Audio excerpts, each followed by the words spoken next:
The CNBC app. Global market news in one place. Customizable sections and personalized alerts. Stocks tracking, interactive charts and market insights all in your hands. Stay connected.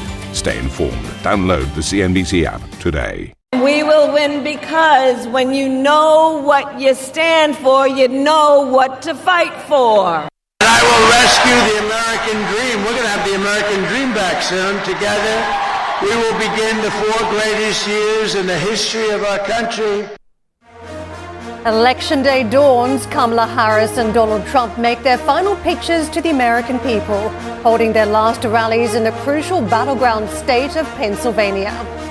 Markets on edge ahead of the vote, a yield slip and the dollar wavers, with global stocks in a holding pattern.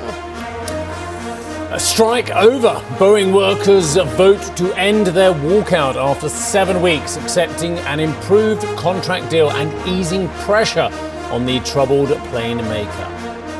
Plus, Saudi Aramco net profit slides more than 15% in the third quarter on weaker prices and lower refining margins, but still tops expectations whilst maintaining its mere $31 billion divvy.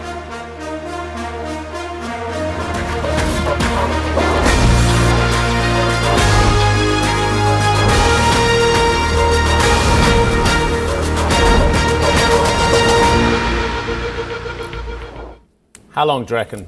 2 years we've been talking about this? It's maybe 4 years.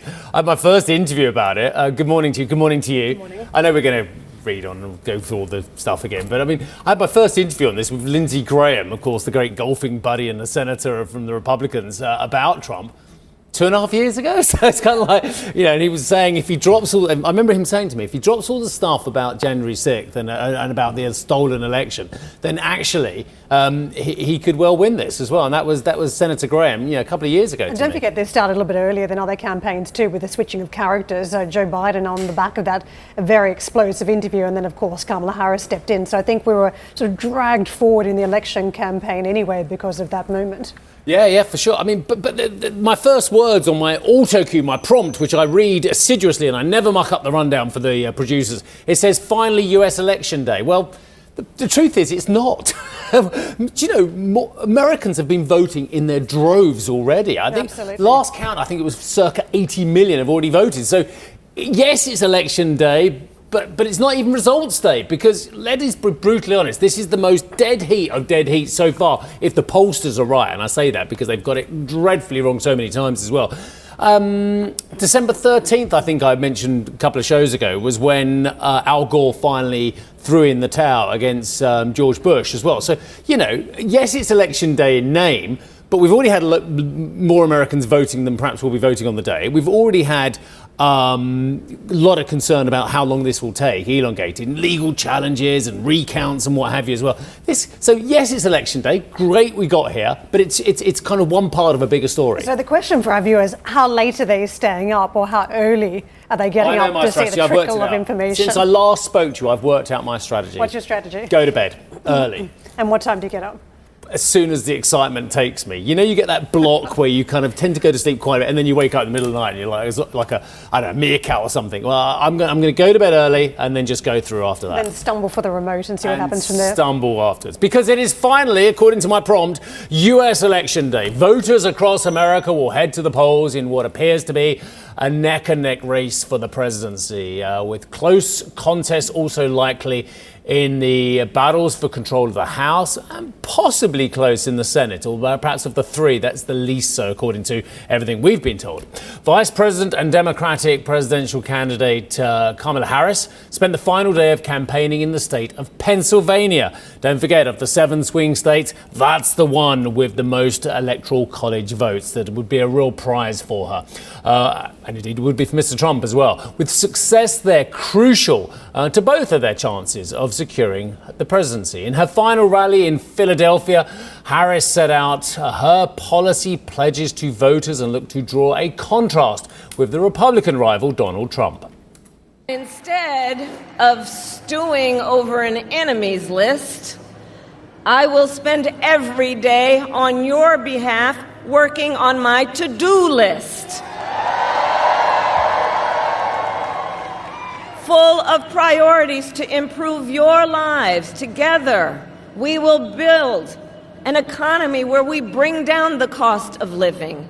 We will ban corporate price gouging on groceries. We will make housing and childcare more affordable. We will cut taxes for workers, for middle-class families and small businesses. Trump also held two rallies in the state of Pennsylvania after starting the day in North Carolina, another close-fought battleground. He is currently holding his final rally in Grand Rapids, Michigan, after 1 a.m. local time, where he hit out at the Democratic Party's record. Our country's going down the drain. We're going to turn our country around. I will end inflation very quickly. You know how we're going to end it? By drilling and drilling and drill.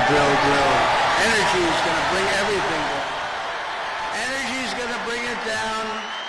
And I will stop the invasion of criminals coming across our border. I will strengthen our military. I will restore peace in the world. And I will rescue the American dream. We're going to have the American dream back soon. Together, we will begin the 4 greatest years in the history of our country. And we will launch the most extraordinary economic boom the world has ever seen. Wall Street loves to trade, and this is a big one for markets. So you can see the S&P 500, Dow, Nasdaq just leaning slightly into the green, but you can expect a little bit of treading water potentially as we get going over the course of the last number of sessions. If that's been the playbook, we've seen a positioning around Trump pulling back and now on the back of the Des Moines Register and placing bets around Harris to the market, trying to position around this event. But that said, we've peeled off some of the record levels as more caution has set in recent days. So we've trailed lower on some of the market boards into the session yesterday. We were off about 1/3% on the S&P 500 and the Nasdaq as well. Let's take a look at treasuries and see how we're gearing up. These markets now looking a little bit soggy. You can see we've pulled back a little bit on the yield with a bit of risk aversion, 4.16 on the 2-year, the 10-year 4.29, but we had been marching north on some of these treasuries. A dollar, a little bit of caution also setting in as well. There had been a view if it is a Trump victory, it could lead to a strong dollar. Some of that reversing in session yesterday on the back of this Iowa poll again. But again, as you take a look at the trades, it's flat for euro dollar. We're 108.79 sterling. Also flat as a pancake. Dollar yen is where you are seeing some movement. A little bit of an appreciation there versus the Japanese currency, up by 1/10%. But even the safe haven dollar Swissy seems to have hit stall speed in the morning session. Let's take a look at the Asian markets. It is also tenterhooks there. Don't forget, this is a market that's closely looking at the geopolitics on the back of the US election. You've got the Japanese stock market up 1.4%. That is a strong move higher. Hong Kong also bouncing. And the Shanghai Composite as well, but also closely eyeing a lot of the Chinese fiscal policies this week. The Kospi is down 0.4%. To those US markets, now I mentioned we had some negativity setting in. The Dow is down, 4th negative session out of 5, and that's where you saw the most amount of movement, 0.6% in the red. One of the big movers to the downside, United Health, which has been a stock that investors have been piling into this year. In terms of Amazon, that was a reversal from the previous session, so that was one of the stocks dragging the S&P 500 lower. So it does feel as though investors are just playing it a little bit cautious in what is a huge week, not just with the election, but of course with the Fed too, Steve. It's hard, isn't it, to disseminate what really are Trump trades and what is just the market doing its usual thing on a host of other factors. The one thing I will point to is that the VIX remains elevated at circa 22, which would suggest to me that there are some bets on the market direction in both ways. But we can come back more to that a little bit later on. Moody's Analytics chief economist Mark Zandi told CNBC a Republican victory would be the scenario with the largest consequences for the US economy. If Harris wins, we're going to have a divided government. I mean, I think we can say with some level of can't say anything with confidence. With some level of confidence, the Senate's going to go Republican. If that's the case, that's the policy status quo. I don't see any major changes in policy. The other scenario, equally likely, President Trump wins re-election. And in that case, I suspect we'll get a Republican sweep. And then that's a game changer, right? We get broad-based tariffs. We get some form of deportation. If it's a sweep, we'll probably get some more tax cuts that are largely deficit financed. In my mind, that means some combination of higher inflation, higher interest rates, and a diminished economy. We have our first results from Election Day with 6 people in Nicksville Notch, New Hampshire, casting their ballots right around midnight in a US election tradition. The township's votes were split evenly, with 3 voting for Harris and 3 voting for Trump. So we're really not getting much clarity there. But is that some sort of a tea leaf reading for the wider election? Is it a precursor to something we could see? I think that is the cliffhanger as we get going today. But we mentioned turnout, the amount of people voting this time from, some of the reports from Boston to Iowa. There have been, Ohio rather, I should say, there's been record number of voters already turning out. The question is, what is the significance of those who turn up to vote and register on the day of voting?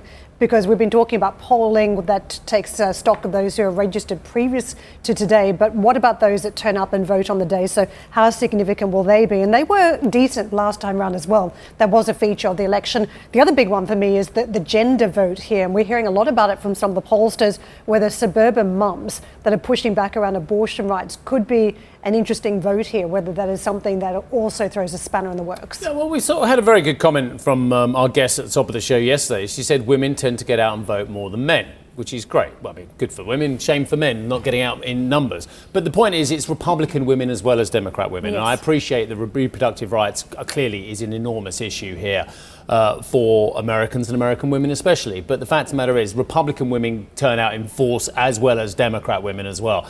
But who are they turning out for, which I think has been the question posed? Republican women are turning out for Republicans. There's been this huge campaign that has been voiced by Julia Roberts, saying that just because your husband votes one way doesn't mean you have to vote the same way as them.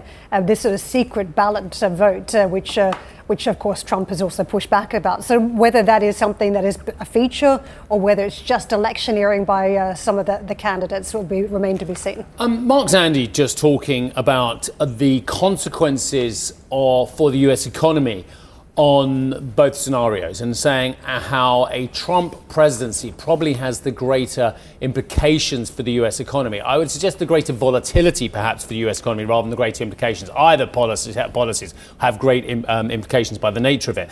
But he mentioned tariffs, deportations, I'll add to that tax cuts, all which seem to be potentially meaning the US interest rates will have to stay higher for longer because of higher inflationary impetus, possibly higher growth as well. The one thing that we haven't spoken a vast amount about, and I know our US channel has spoken more about this as well, or our US colleagues I should say, is Elon Musk. Now, Elon Musk and Donald Trump are close. Elon Musk and his companies are benefiting from either scenario as well. We know that NASA contracts with SpaceX, et cetera. We know greener policies from the Biden administration possibly benefit electric vehicles. It's quite a hedge, isn't it? It's quite a hedge from him as well. But what could Elon Musk do, quite apart from what happens for his companies? What does Elon Musk mean for government? Because he was part of an economic council, I think back in 2016 as well, led by Steve Schwarzman. It didn't last that long. I think his influence within, I think he lasted 6 months or so. But if he is to have a major role in cost cutting in the US government, it could be quite extraordinary, and there's quite an X factor out there as well. If you've got a $6.2 trillion US budget, and you've got a chap coming in who, he backs himself, let's be brutally honest. He's saying, I'm going to cut a third of the US budget.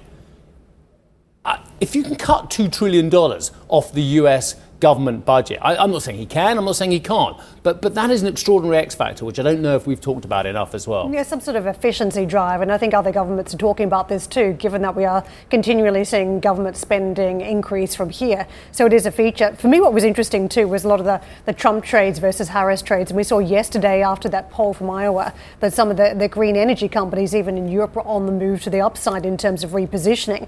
But there was a terrific piece in the Wall Street Journal, because we are going to get set up for what could be fairly decent market moves in the next 24, 48 hours. And there was a view, by Trump Media and Technology Group, DJT, but the Wall Street Journal is pushing back on this, saying, well, if it is a Trump win, we don't know what happens to the future of that business anyway. So is that a clear trade on Bitcoin as well, which should be a Trump trade? Well, there was a view that even when it looked like Harris might be well perched, that Bitcoin had a bit of a move. So there was a real question as to the trades we think we know around one outcome or the other, and whether those trades stick around defence, European defence clearly in sight too, whether there is an ending to a war quickly, as Trump claimed if he is elected, versus Harris, and whether there's a continuation, more of the same, which would also potentially bolster some of the defence companies. So I think that's fascinating to see just what positioning is going on.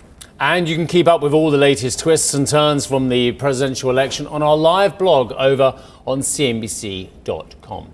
And don't miss our live election night coverage from the New York Stock Exchange. We'll be kicking off our special coverage at midnight London time. That is first thing tomorrow morning. Our US colleagues, of course, leading a lot of that coverage. Yeah, I mean, we'll be around, we'll be here if needed, but but quite frankly, I think us talking about, European equity markets might be secondary to other events. Say hi to us on social media, though. Well, coming up on the show, we're going to be talking more, of course, about this election, a coverage out of the US after Kamala Harris and Donald Trump make their final pitches to voters as Americans head to the polls. Plus, Chinese services activity picks up at its fastest pace in 3 months. We'll break down the PMI numbers this hour.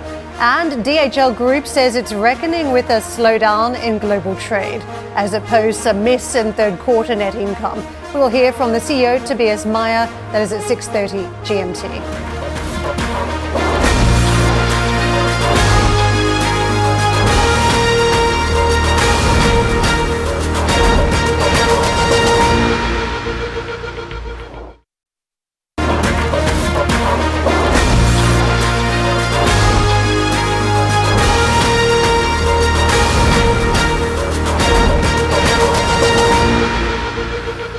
When we were chatting and digesting the market surprise at the payroll figures yesterday, I said, why are we surprised? You've got a blooming strike at one of the most important industrial companies in the United States. I am delighted to say, though, I genuinely mean that the workers at Boeing have now voted to accept a new labour deal. That is great news for the whole industry. It's good news for them. It gives them security and indeed, hopefully for Boeing as well, bringing a 7-week-long strike to an end.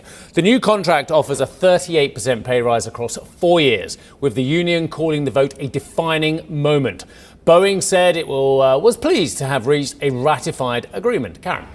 The Adecco Group posted a 4% year-on-year decline in third quarter revenues, while gross profit declined 9% to 1.1 billion euros. The staffing group says it's seeing challenging environments in France and the United States, but flags strength elsewhere, adding sales volumes have stabilised. Let's get to Coram Williams, who is the CFO of the Adecco Group. Coram, your statement today seems to reflect what is out there in the broader environment. Very complex picture on staffing at this stage. And we've got the story around Boeing and other companies where you've got staff pushing for pay increases, yet we know the labour market is cooling. So just what are you seeing as you talk about a challenging market? So good morning, and thank you for having me on. I mean, they are challenging markets. But if I look at what's happened within the business, our volumes are stabilizing, which is really important. We've had significant share gains year to date, 290 basis points versus our key competitors, and 850 basis points since we introduced our Simplify, Execute and Grow strategy. We're really focused on making sure that we continue to deliver G&A cost savings. We've over-delivered versus our targets, but at the same time, we're protecting sales and delivery capacity in a selective way to make sure that we can really capture the rebound when it comes. And our margins, although you mentioned they're down, are actually market leading. So we think this is a robust result in challenging markets. If I step back and look at what's happening, as you say, it's a very complex picture. There are different parts of the world where we're seeing buoyant labour markets and good growth. So, for example, Latin America, Asia Pacific, some of the Southern European countries are proving pretty robust. But then if I look at Northern Europe, there are real macroeconomic pressures in a number of different markets which are impacting the industry. And the US market is uncertain and has macroeconomic pressures. So it's a very different set of environments that we're operating in. Key thing that we do is we manage our capacity. We're focused on bringing our G&A costs down, but managing sales capacity really selectively in a really granular way so that we are positioned to capture the growth where we can get it and make the most of the rebound when it comes. So, Coram, when you talk about some stabilization in the numbers, is this just the efforts you're talking about to micromanage it, or is it that you are seeing some stabilization in the broader labour market? Well, I think to be fair, it's a bit of both. So, as I mentioned, we've taken share again this year, so 290 basis points year to date. I think that shows that we have a very effective way of managing our way through some slightly turbulent markets. But equally, across the board, we're seeing markets stabilize in terms of their volumes. There are a couple of very modest green shoots. So if I look at, for example, our professional recruitment business in the US, if I look at some of the tech staffing businesses in the US, they're very modestly up sequentially. I wouldn't call it a recovery, but it is a sign that things are stabilizing. Coram, lovely to hear you talking to Karen this morning. And what about stabilising your share price as well? Simplify, execute and grow hasn't managed to do that so far. The year to date down 35%. What's the key to getting investors on board? I think at the end of the day, we are a cyclical stock, and what's happening to our share price reflects the underlying uncertainty politically and economically. I think what we can focus on is what we are doing, which is really making sure that we are protecting the business, that we're managing capacity, that we're taking the costs out, protecting profitability and cash, and actually positioning ourselves for the rebound, because that is when we will benefit. And we are really well positioned to take advantage of that. And you have the unenviable task, although you put yourself in the CFO role, of working out what to do with your free cash flow, how to improve your free cash flow, getting that net debt to EBITDA ratio down. I think it's about 3.1 times as well. What's the key priority of the cash flow? Invest, repay shareholders, or get that debt down? So from our perspective, we are really managing this. So we're very focused on cash. Our free cash flow year to date is actually up. And one of the clear points that we've made in our guidance for Q4 is that we expect net debt to be stable year on year. I think that's really important because it gives a sense of comfort that in a difficult market environment, we can hold that net debt level flat. And that means that as the economy comes back, particularly because we're positioned to capture growth, you'll see that drop through into both profit and free cash, and that will help bring our leverage down. In terms of our priorities, we are very, very focused on deleveraging. We've been clear about that. We're holding it stable in a difficult environment, but we're well positioned to make sure that we can bring it down over time. Coram, can we get a closer look at the UK market? Because I can see the numbers today. UK and Ireland were trading over 15% lower on the revenue print. How difficult is the environment now? We've heard from the budget from Chancellor Reeves and the high contributions on national insurance. Is this a headwind to the permanent position side in the UK? I think the UK market is one of the ones that I referred to earlier in terms of Northern European economic situation being quite challenging. We've done actually really well competitively in the UK, but all forms of hiring are subdued, whether or not it's permanent placement, whether or not it's the temporary side. There has been economic uncertainty for a period of time in the UK, and we are managing capacity to make sure that we can work our way through that over time. Quick word on Northern Europe as well. You've got these unseemly battles. I mean, what a mess at the top of the German government. I think we can all agree on that one, whether it's Habeck trying to placate Lindner going off on his own, Scholz as well, seeming bemused by the whole thing as well. And we've still got about a year before we get a German federal election as well. Northern Europe is horrible at the moment. Organic TDA down 11%, reported down 8%. Margins pretty much half where they are in France as well. Coram, what's the recipe for getting Europe's most important economy out of a funk? Well, the German economy is definitely difficult. Our performance actually has been really strong versus the market. So in Germany, we're down about 6%. That's a lot better than the industry. We're focused on making sure that where we can find the growth, that we go after it. But it's a similar recipe to the one I've been describing in other countries. We really bring our G&A cost base down. We've over-delivered against our targets. We make sure that we're selectively protecting sales and delivery capacity. And that's how we respond to these challenges. It means we can protect profitability, protect cash, and when those economies come back, we can respond and we can capture share and growth. Nice to see you today, Coram. I'd love to chat longer. We've got a whole host of CEOs and the rest of the CEOs waiting in the wings. We'll see you in London again soon if you want to get on a plane and come and see me and Karen. Nice to see you, Coram. Coram Williams, the CFO at the Adecco Group. Big numbers out from Aramco, one of the most important companies in the world. Lower crude prices and refining margins hit Saudi Aramco in the third quarter, as net income slumped 15% to $27.5 billion.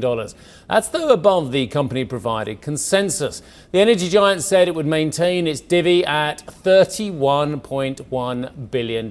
Absolutely huge and important income stream, of course, from its biggest shareholder, i.e. the Kingdom of Saudi Arabia. Thank you for listening to Squawk Box Europe Express. For more market-moving news, you can head to CNBC.com. Or join us again on the show with Steve Sedgwick, Karen Cho, and myself, Arabi Lekumete, weekdays on CNBC.